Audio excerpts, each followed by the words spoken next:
Kamu tahu nggak isu apa yang sedang panas-panasnya saat ini? Kalau kamu mengecek media massa dan media sosial sekarang, kamu akan mengetahui bahwa banyak sekali orang membicarakan tentang dugaan skandal akademik yang terjadi beberapa hari yang lalu. Bagi rekan-rekan yang mungkin baru mengikuti kasus ini ya, mari kita rekap sedikit kronologinya.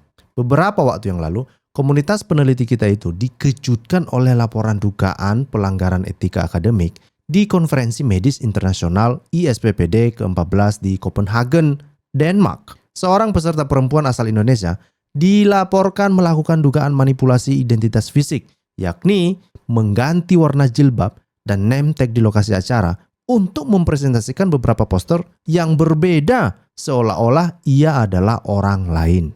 Tindakan ini diduga kuat dilakukan untuk mengakali sistem dan mendapatkan lebih banyak kuota dana bantuan perjalanan atau sering disebut sebagai travel grant. Abstrak riset yang mereka bawa juga memuat klaim-klaim yang patut dipertanyakan keabsahannya. Mengapa?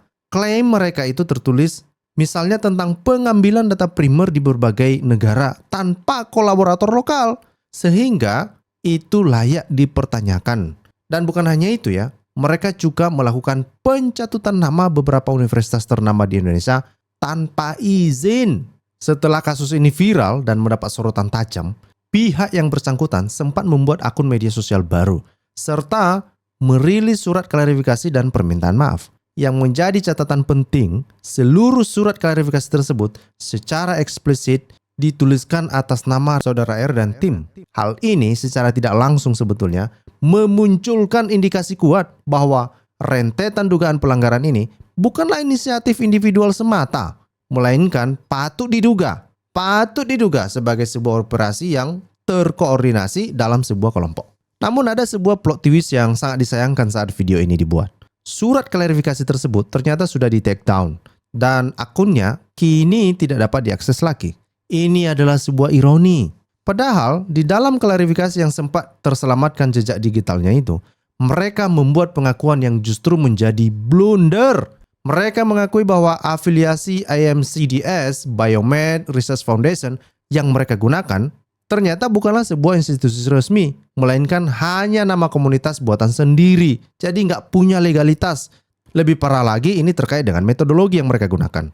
Di poster awal, mereka mengklaim mengambil data primer, misalnya di negara Peru, Ethiopia, hingga Guatemala. Namun, di klarifikasinya, mereka berdalih itu hanya penggunaan kata yang kurang tepat dan aslinya menggunakan data sekunder serta simulasi komputer. Rekan-rekan semuanya, dalam kaidah riset, mengubah status simulasi komputer dari rumah menjadi seolah-olah turun lapang mengambil data primer di negara lain, sangat sulit untuk sekadar disebut sebagai salah pilih kata ya. Secara akademik, ini memunculkan indikasi kuat adanya dugaan fabrikasi metodologi atau overclaiming. Selanjutnya, di dalam pernyataan tertulis mereka ini, tim ini bersikeras mengklaim tidak pernah memalsukan profesi atau mengaku sebagai klinisi ataupun dokter. Sayangnya, bukti digital berbicara lain. Netizen menemukan bahwa dalam pendaftaran Kongres Kardiologi Internasional yang akan datang, nama mereka terpampang jelas dengan gelar MD atau sering disebut sebagai medical doctor. Bahkan, terdapat rekam jejak penggunaan gelar doktor saat mereka menerima sebuah penghargaan ilmiah. Dan ini bukan hanya masalah gelar, Bapak Ibu.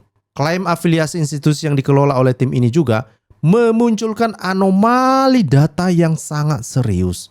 Terdapat pencantuman afiliasi Department of Liver Transplant Surgery atau Departemen Bedah Transplantasi Hati di sebuah universitas pendidikan di Yogyakarta, UNY. Kita semua tahulah, institusi pendidikan tersebut tentu tidak memiliki fakultas kedokteran yang mengoperasikan departemen spesialis bedah tingkat lanjut seperti itu.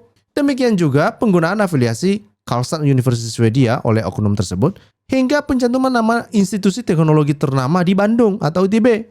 Lalu bagaimana dengan nama-nama koautor lain di abstrak mereka itu? Nah, ini menarik nih. Penelusuran publik menemukan indikasi dugaan konflik kepentingan atau dalam dunia akademik dikenal dengan istilah gift authorship. Apa itu? Itu adalah pencantuman penulis yang tidak berkontribusi nyata. Terdapat pencantuman nama anggota keluarga inti, seperti apa? Seperti adik kandung, yang menggunakan afiliasi lab manajemen kesehatan di sebuah universitas. Padahal, data PDDikti menunjukkan yang bersangkutan berstatus DO dari jurusan manajemen. Sang ibu pun diduga ikut dimasukkan dengan afiliasi lab komputer di sebuah universitas di Bulukumba yang kabarnya tidak memiliki jurusan tersebut. Anomali ini semakin kuat ketika ditemukan rekam jejak penerbangan tim ini yang dikabarkan mencapai 229 kali penerbangan dalam 2 tahun terakhir.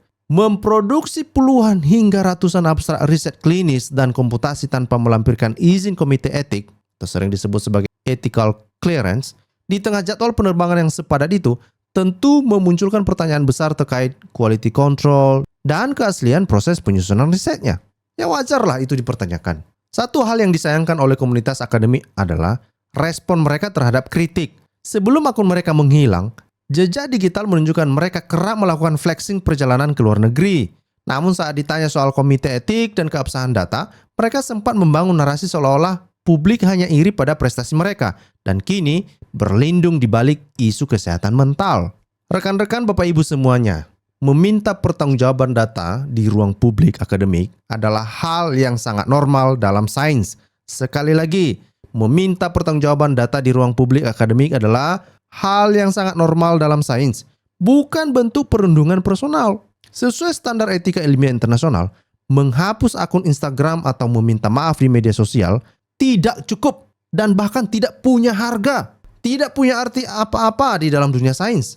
Apa yang harus dilakukan oleh orang-orang ini sebetulnya? Menurut hemat saya, ada 4 langkah korektif yang seharusnya mereka lakukan jika benar-benar ingin bertanggung jawab. Yang pertama, mereka harus menarik, atau disebut dalam bahasa ilmiah itu retract atau withdraw ya. Mereka harus menarik semua abstrak dan poster yang datanya tidak valid dari seluruh platform konferensi yang pernah mereka ikuti. Dan bahkan mungkin konferensi yang akan datang. Berikutnya apa? Yang kedua, mereka harus membuat pernyataan resmi atau statement of correction atau retraction yang mengakui adanya kesalahan klaim metodologi. Dan ini harus mereka lakukan. Berikutnya apa? Yang ketiga, mereka harus menghubungi panitia penyelenggara agar karya mereka ditandai sebagai retracted due to scientific concern. Ini penting Bapak Ibu. Bayangkan ketika hasil-hasil riset mereka ini kemudian dirujuk oleh orang lain. Karena orang lain mungkin percaya-percaya aja dengan apa yang mereka sampaikan. Yang ternyata data mereka ini tidak dapat dipertanggungjawabkan. Maka itulah makanya mereka harus bertanggung jawab dengan menghubungi panitia penyelenggara untuk memberikan label pada riset-riset mereka ini atau poster-poster mereka ini sebagai retracted due to scientific concern. Dan yang keempat, mereka harus mempublikasikan koreksi terbuka di portal akademik profesional, misalnya di ResearchGate, LinkedIn, atau situs konferensi terkait. Bukan hanya itu sebetulnya ya, saya berharap mereka juga harus membuat konferensi pers di depan umum, yang mungkin konferensi pers ini bisa difasilitasi oleh penegak hukum kita. Yang terakhir sebagai penutup dari saya, kasus ini menjadi evaluasi besar bagi kita semua dan ujian bagi sistem akademik kita. Kita mendorong pihak kampus yang namanya tercatut, misalnya UNY, ITB tadi itu ya, dan beberapa kampus yang lain itu, yang juga Bulukumba. Kita berharap mereka itu segera melakukan penelusuran independen dan mengeluarkan klarifikasi resmi guna menjaga nama baik institusi mereka. Dan terakhir, terima kasih kepada rekan-rekan netizen yang sudah meluangkan waktu dan peduli pada integritas sains Indonesia. Mari kita jadikan ini pelajaran mahal bahwa publikasi bukanlah sekadar ajang mengumpulkan cap paspor atau sertifikat gratisan, melainkan wadah pertanggungjawaban ilmiah. Ini sangat penting Bapak Ibu.